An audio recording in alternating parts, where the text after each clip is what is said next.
Assalamualaikum warahmatullahi wabarakatuh. Di sini kami kelompok 3 akan membawakan materi tugas akhir yang berupa proyek penghitungan manual sistem pendukung keputusan penerimaan pegawai dengan metode TOPSIS. Dengan beranggotakan 8 kelompok, yaitu saya sendiri, Muhammad Abid Habil Al-Zidan, Muhammad Khairul Anwar, Muhammad Agung Zikri, Muhammad Aldito, Muhammad Fauzan Rusbi Holik, Muhammad Razik Nurdiasi, dan Noval Maulana. Nah, pada di slide ini ditampilkan tabel perbandingan 3 kandidat yang melamar untuk posisi fisioterapis, yaitu Andi, Sinta, dan Doni. Penilaian ini dilakukan berdasarkan 5 kriteria, yaitu IPK, TOEFL, TPA, pengalaman kerja, dan usia. Di tabel pertama, Andi memiliki IPK sebesar 3,25 dengan skor TOEFL 470, TPA 0,7811, pengalaman kerja 12 tahun, dan usia 23 tahun. Sinta memiliki IPK 300 dengan nilai TOEFL 480, TPA 0,2550, pengalaman 6 tahun, dan usia 24 tahun. Doni memiliki IPK 3,40, TOEFL 450, TPA 0,1142, pengalaman kerja 12 tahun, dan usia 25 tahun. Bobot menunjukkan tingkat kepentingan masing-masing kriteria terhadap pemilihan kandidat, yaitu IPK sama dengan 5, yaitu paling penting, TOEFL sama dengan 4, TPA sama dengan 4, pengalaman kerja sama dengan 3, usia sama dengan 3. Artinya, IPK menjadi pertimbangan utama, diikuti kemampuan bahasa dan TPA, sedangkan pengalaman dan usia memiliki bobot yang lebih kecil, namun tetap diperhitungkan. Nah, untuk penjelasan selanjutnya, bisa dilanjut? Bisa dilanjut? Oke.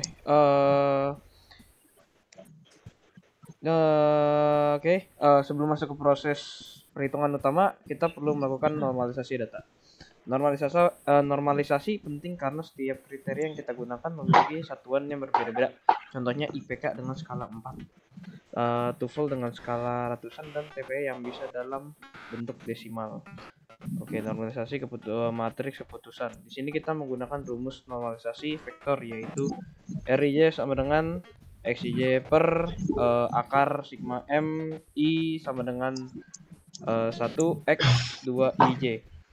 Artinya setiap data awal akan dibagi dengan akar kuadrat dari total kuadrat semua data pada kolom yang sama. Dengan cara ini semua nilai akan berada pada skala yang sama, umumnya antara 0 sampai 1. Yang IPK, misalnya pada IPK nih, kita hitung akar dari dalam kurung 3,25 kuadrat plus 3,00 kuadrat ditambah 3,40 kuadrat dalam kurung, yang hasilnya sekitar 5,5788. TOEFL, untuk TOEFL hasilnya adalah sekitaran 808.500 setelah dijumlahkan dan diakar. TPA hasilnya sekitar 0,8295. Pengalaman kerja hasilnya 18, dan usia hasilnya sekitar 41,5933. Hasil akar-akar ini nantinya akan dipakai sebagai pembagi untuk mendapatkan nilai normalisasi dari masing-masing kandidat. Jadi proses ini memastikan bahwa semua kriteria sudah ada dalam skala yang adil dan setara sebelum kita melanjutkan ke pembobotan di tahap berikutnya. Ya, untuk ini di tabel ini kita ada matriks ternormalisasi, yaitu dengan ada nama, IPK, TOEFL, TPA, pengalaman kerja, dan juga usia. Untuk Andi, IPK-nya berada di 0,5826. Untuk TOEFL Andi mendapatkan 0,5813. Untuk TPA berada di 0,9416. Untuk pengalaman kerja berada di 0,6667. Untuk usia berada di 0,5530.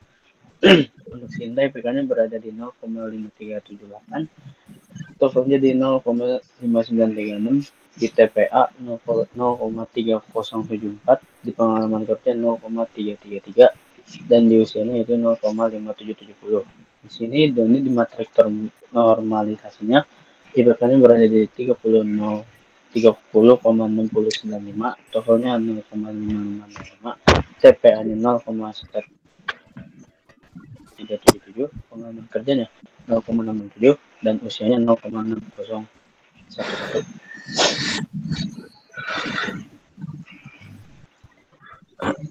Metrik ternormalisasi terbobot. Matriks hasil dari mengalihkan nilai normalisasi dengan bobot masing-masing kriteria. Tujuan matriks ternormalisasi terbobot menjadi dasar untuk menentukan solusi ideal positif A+ dan negatif A-. Dengan rumus YIJ sama dengan WJ kali RIJ, di sini Andi IPK kali 5 menjadi 20.928, TOEFL-nya menjadi 20.300.251, TPA-nya menjadi 30.700.663, pengalaman kerjanya di sini menjadi 20.000, usia dikalikan 3 menjadi 16.589. Sinta di sini IPK kali 5 menjadi 26.888. Sinta TOEFL kali 4 menjadi 23.745. Sinta TPA kali 4 menjadi 12.296. Pengalaman kerjanya menjadi 10.000, usia kali 3-nya menjadi 17.310. Doni IPK kali 5-nya menjadi 30.473. Doni TOEFL kali 4-nya menjadi 22.261. TPA kali 4-nya menjadi 0,5506. Pengalaman kerjanya menjadi 20.000, usianya menjadi 18.032. Oke, setelah kita mendapatkan matriks ternormalisasi terbobot, langkah selanjutnya adalah menentukan solusi ideal positif dan solusi ideal negatif. Ini adalah langkah penting dalam metode Topsis karena A+ dan A- digunakan sebagai acuan untuk mengukur seberapa baik atau buruk setiap alternatif. Nah, untuk solusi ideal positif ini merupakan nilai terbaik dari setiap kriteria. Untuk kriteria manfaat seperti IPK, TOEFL, TPA, dan pengalaman, kita ambil nilai maksimumnya. Untuk kriteria biayanya seperti usia, kita ambil nilai minimumnya. Contohnya seperti A+, sama dengan max IPK, max TOEFL, max TPA, max pengalaman, min usia. Untuk A+ ini yaitu terdiri dari 30473, 23745, 3763, 2 terus 1,6589. Untuk solusi ideal negatifnya ini merupakan nilai terburuk dari setiap kriteria. Untuk kriteria manfaat kita ambil nilai minimum. Untuk kriteria biaya kita ambil nilai maksimum. Contohnya A- sama dengan min IPK, min TOEFL, min TPA, min pengalaman, max usia. Contoh angkanya itu A- sama dengan 2,6, 2,2, 0,5, 1, 1,8. Oke, dengan A+ dan A- ini kita akan hitung seberapa dekat tiap kandidat dengan nilai ideal terbaik dan seberapa jauh dari nilai terburuk. Langkah ini akan kita lanjutkan pada proses berikutnya, yaitu menghitung jarak ke solusi ideal. Oke, next. Oke, di sini kita gunakan rumus jarak Egudelan atau jarak nilai ideal positif atau nilai ideal negatif. Oke, di sini kita menghitung nilai untuk Andi, yaitu nilai jarak ke solusi ideal positif atau D+, dan jarak ke solusi ideal negatif atau D-. Oke, di sini rumusnya yaitu D+, kita akarkan baru kita hitung nilai terbobot dan nilai yang telah ternormalisasi. Setelah itu kita pangkatkan 2, lalu kita tambahkan dari penilai dari IPK atau TOEFL. Setelah kita pangkatkan 2, setelah kita tambahkan, baru kita akarkan agar mendapat hasil yaitu 0,1433. Itu untuk D+. Untuk D-nya kita masukkan nilai terbobot yaitu nilai IPK atau nilai TOEFL. Setelah itu kita pangkatkan 2, dan setelah dipangkatkan 2 kita hitung dengan kita akarkan, baru kita dapat hasilnya yaitu 3000,3795. Lanjut. Selanjutnya yaitu perhitungan serupa untuk menghitung jarak ke solusi ideal untuk perhitungan Sinta dan Doni. Sinta D+ mendapatkan nilai 2,7511. Demin mendapatkan nilai 0,6987. Doni untuk D+ mendapatkan nilai 3,2223 dan Deminnya mendapatkan 1,0623. Selanjutnya yaitu menghitung nilai preferensi.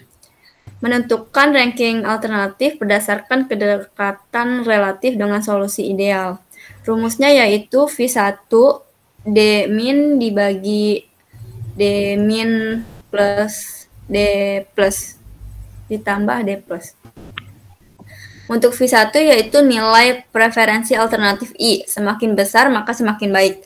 Alternatif terbaik memiliki D+ kecil dengan dekat dengan A+, dan D- besar jauh dari A-. Contoh perhitungan untuk Andi.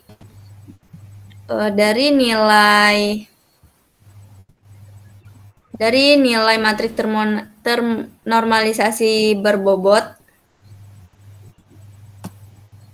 Demin mendapatkan nilai 3,3795 dibagi 3,3795 ditambah 0,1433 menghasilkan nilai 0,9593. Untuk Sinta, nilai preferensinya mendapatkan 0,2025. Untuk Doni mendapatkan nilai 0,2479. Oke, ini adalah hasil akhir dari proses penilaian atau evaluasi yang kita lakukan. Ada 3 nama, Andi, Doni, dan Sinta, dengan nilai preferensi dan peringkatnya. Nilai preferensi, angka ini menunjukkan seberapa unggul atau sesuai seseorang mendapatkan kriteria yang kita tentukan. Nilainya antara 0 sampai 1, semakin dekat 1 semakin bagus. Ranking peringkatnya langsung jelas. Andi nomor 1, Doni nomor 2, dan Sinta nomor 3. Kenapa Andi paling tinggi? Nilai Andi 0,9593, hampir sempurna. Berarti dia paling memenuhi kriteria yang kita cari. Bisa karena kinerja, kecocokan, atau faktor lain tergantung apa yang kita ukur. Doni dan Sinta nilainya lebih rendah, tapi Doni sedikit lebih unggul dari Sinta. Kesimpulan, Andi adalah pilihan terbaik berdasarkan data ini. Jika ini hasil seleksi, Andi bisa jadi prioritas. Jika evaluasi tim, mungkin kita perlu lihat di mana Doni dan Sinta ditingkatkan. Baik, segitu saja yang dapat kami presentasikan. Untuk kurang lebihnya mohon maaf. Wassalamualaikum warahmatullahi wabarakatuh.